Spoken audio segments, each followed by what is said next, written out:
bom, Luiz Zanin? Como você está? Eu sou Fernando também, só não uso. Você é Você não Fernando é também? Você é Luiz Fernando? Luiz Fernando, sim. Olha só, Luiz Fernando. Vou passar a te chamar de Luiz Fernando. Tudo bom, Luiz Fica Fernando à Zanin? vontade. Só na família, né? Eu imagino. Exatamente, minha mãe, né, que escolheu o nome, fazia questão de. Você tá bem? Principalmente Tudo bem quando por era para aí? me dar uma bronca, quando era para me dar uma bronca, aí Nome vinha o nome composto. completo, assim. É sempre assim. Nome composto só serve para isso, para a mãe da bronca, não é? Pois é. Exatamente. Luiz Fernando Zanin. Zanin, vamos lá. Tem bastante coisa hoje para a gente discutir e trazer aqui para nosso público. Perdi aqui minhas anotações, achei. Estão aqui. A gente começa com as estreias, né? E a gente começa com esse filme La Chimera. É assim que se fala? Italiano, É, francês, suíço? Conte-nos mais. é italiano, né?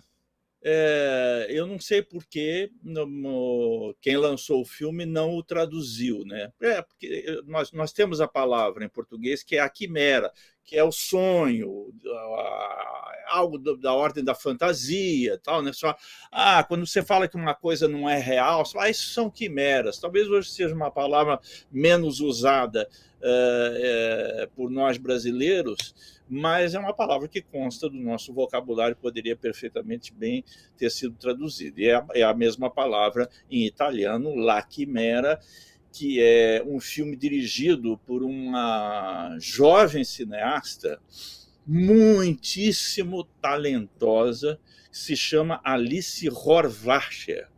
Esse sobrenome não é muito italiano, não. Eu suponho que ela tenha ascendência alemã, mas de qualquer forma, ela é italiana e ela compõe uma dupla muito interessante com a irmã dela, que é a Alba Rohrwacher, que é considerada hoje uma das principais atrizes do cinema italiano. E essa Alice, ela faz uns filmes, Thalita, que saem muito, quase que completamente, do senso comum dos filmes que a gente está habituado a ver, como se diz, com começo, meio e fim nessa ordem, ligações lógicas, uma dramaturgia mais previsível. Não. Tudo nesses filmes da Alice é surpreendente, e esse não é exceção. Aliás, eu já dou uma dica no meio do caminho aqui. Ela tem um filme muitíssimo interessante disponível na Netflix, que, que se chama Félix Felice, né? Está disponível na Netflix. Ela, com esse filme, com esse filme que está agora entrando em cartaz, o La Chimera, ela vai fazer uma incursão num tipo de gente que existe muito na Itália, que são os violadores de tumbas em busca de relíquias para revender para particulares, para colecionadores particulares, o que é crime, porque essas relíquias que estão no subsolo, elas pertencem ao Estado italiano, né, e não pertencem a particular. Mas existe toda uma indústria nesse país que é um verdadeiro museu a céu aberto. Quem já esteve na Itália sabe disso. Você vai à cidade, você vai a Roma, por exemplo, que é a capital, você vai caminhando, você vai se deparando com um sítio arqueológico aqui, outro acolá, tal, porque é uma civilização muito antiga, né? E que se expandiu muito pelo Império Romano, né? E construiu muita coisa. E esses restos muito nobres, vamos dizendo assim, vão ressurgindo a cada vez que se abre um buraco na Itália. A dificuldade de expandir linha de metrô lá é muito grande, porque eles começam a furar uma linha de metrô, de repente dão com um sítio arqueológico, aquilo não pode ser destruído, obviamente, então eles têm que desviar, têm que fazer uma série de intervenções e tudo mais. Um registro muito bonito que tem dessa história do metrô com os restos arqueológicos está num filme chamado Roma de Fellini, do grande Federico Fellini, em que eles dão, tem uma perfuração de metrô, eles dão com um grande salão, uma maravilha, cheio de pinturas murais e tudo mais, né?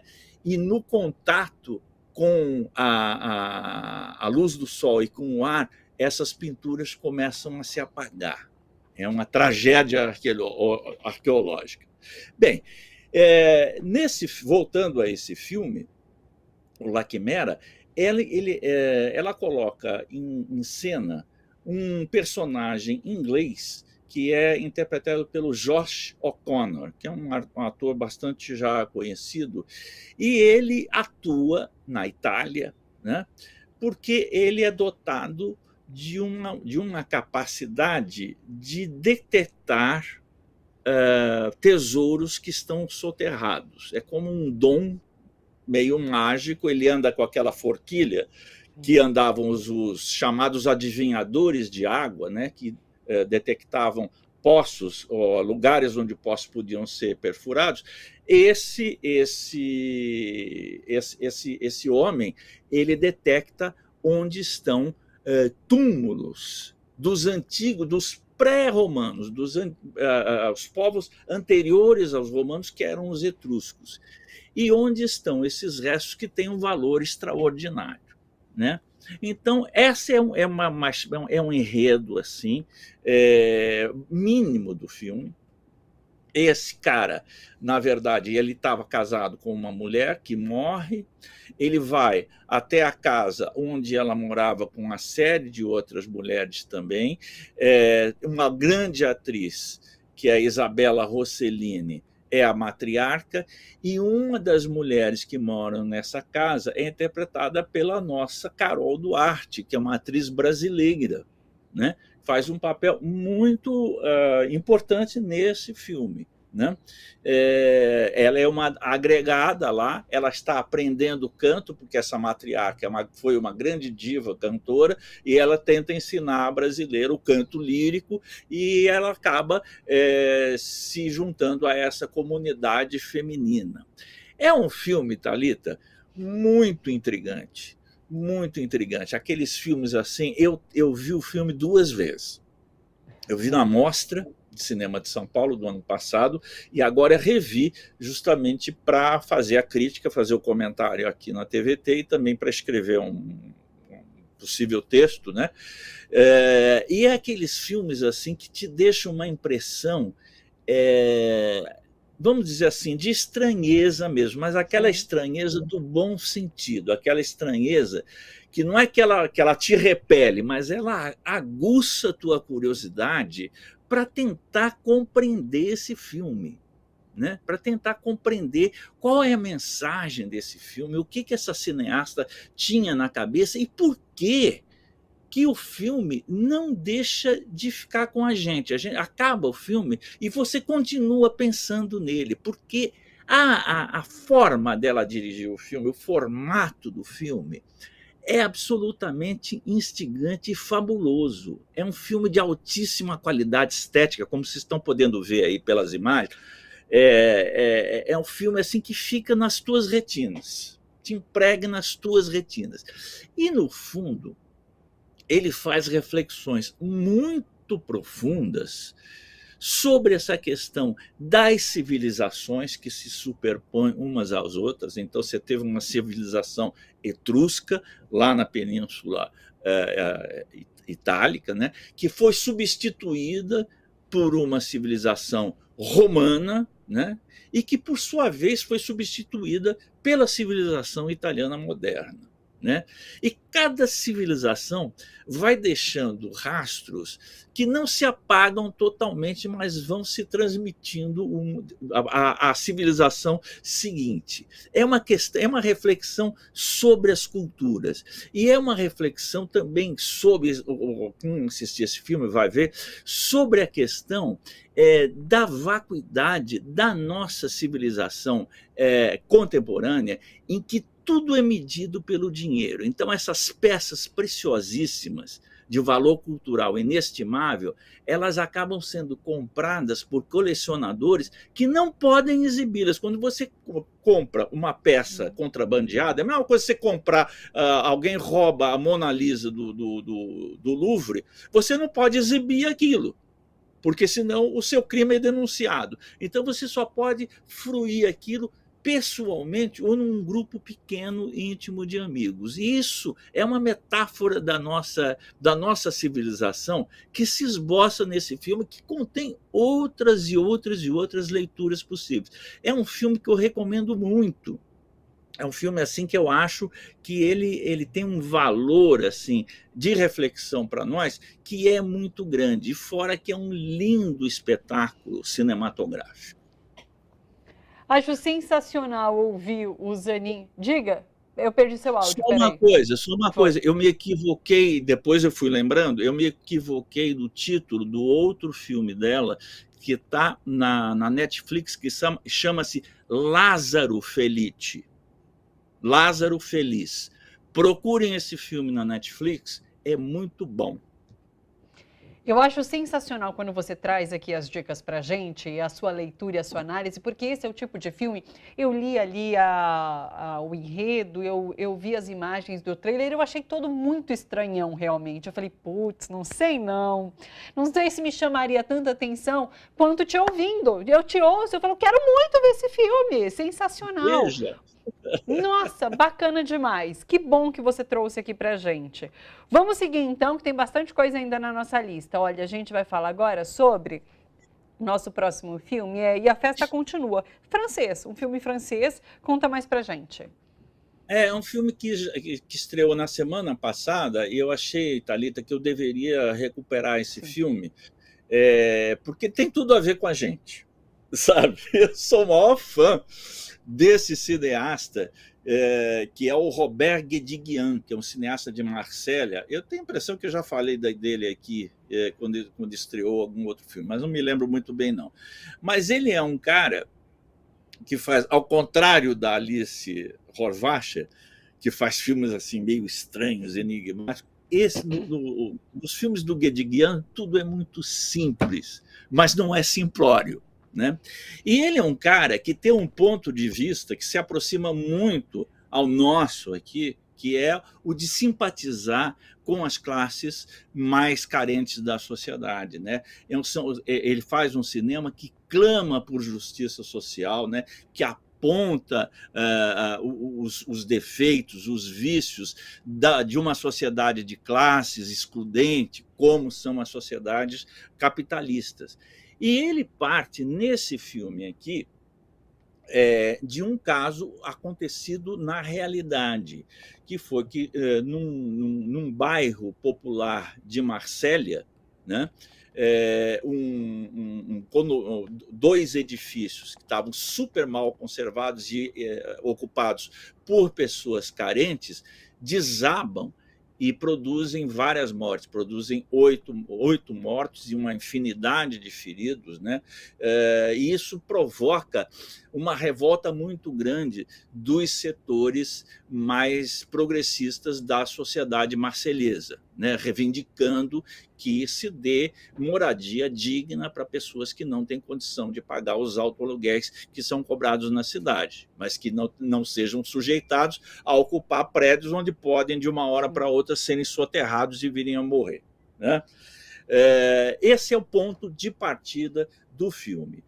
Mas, em torno desse ponto de partida, ele constrói toda uma história que é uma história ficcional e tem por protagonista uma pessoa chamada Rosa, que é uma enfermeira e que é interpretada pela Ariane Ascaridi, que é esposa do diretor, do Robert Guédiguian, né? E participa em todos os filmes dele. Ela está sempre nos filmes dele, né? Como outros atores também. Ele tem uma pequena equipe assim que está sempre nos filmes deles e que pensam igual, né?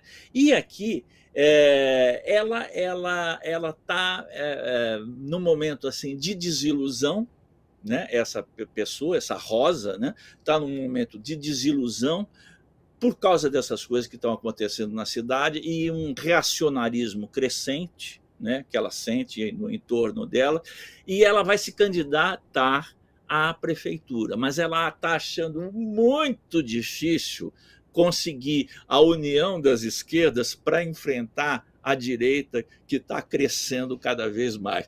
Isso chama, nos recorda alguma coisa próxima? Infelizmente, sim.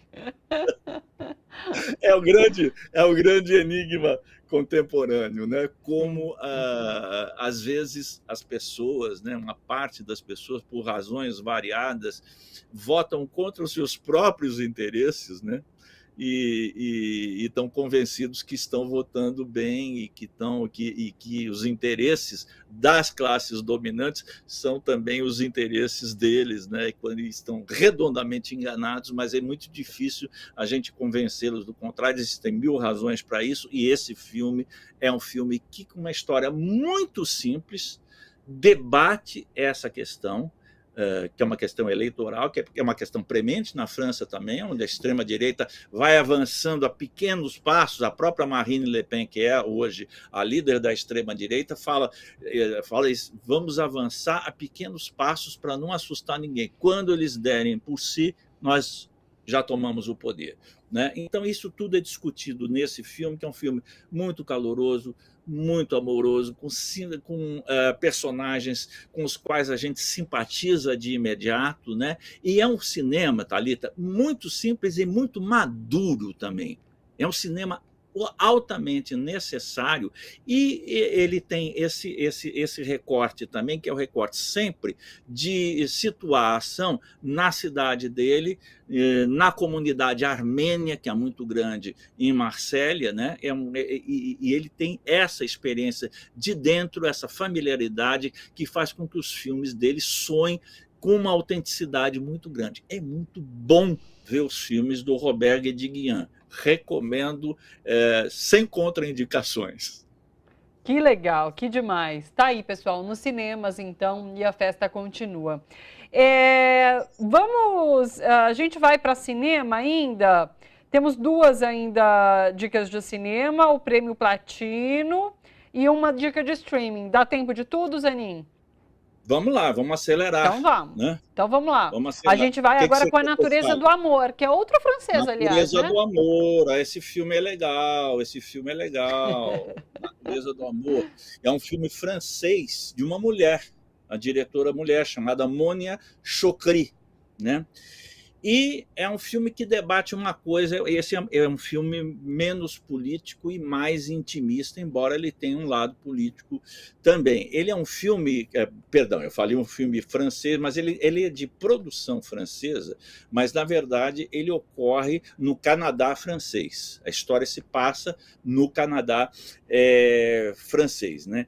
E tem como protagonista essa moça, que é a Sofia, que é interpretada pela Magali Lepine Blondeau, que é uma atriz muito boa, e que faz aqui o papel de uma moça muito sofisticada intelectualmente, aquela pessoa politicamente correta, que se interessa pelas minorias e tudo mais, mas ela é num grau de sofisticação intelectual muito grande, né?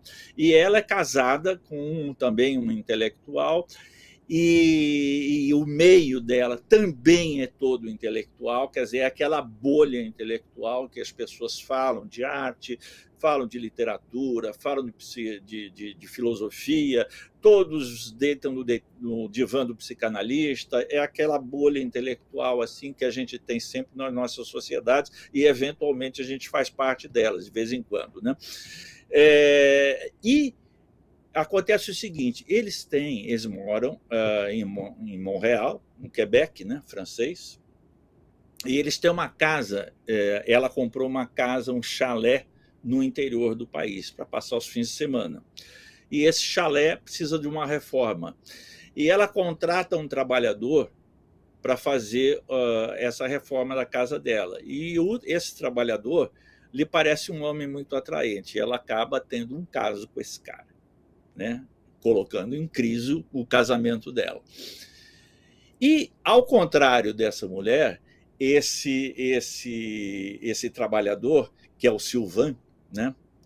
Nota ao pé de página, o título original em francês seria traduzido como Simples como Sylvain, né? E não... aqui o título deram A Natureza do Amor. Simples como Sylvain, porque Sylvain é isso. É um homem simples. É um homem do campo, é um trabalhador manual, né, muito bonito, e que deixa essa moça com a cabeça perturbada. Não encontrei nenhum e-mail sobre... Engraçado. É a Siri entra no debate às vezes, né? Sim. Eu não posso nem pronunciar o nome dela aqui, que senão ela entra de novo. Mas, enfim, ela é uma crise matrimonial, né? E é uma crise também de adaptação social, porque o filme vai debater isso aí. Se e como pessoas de nível cultural muito desiguais conseguem se relacionar ou não.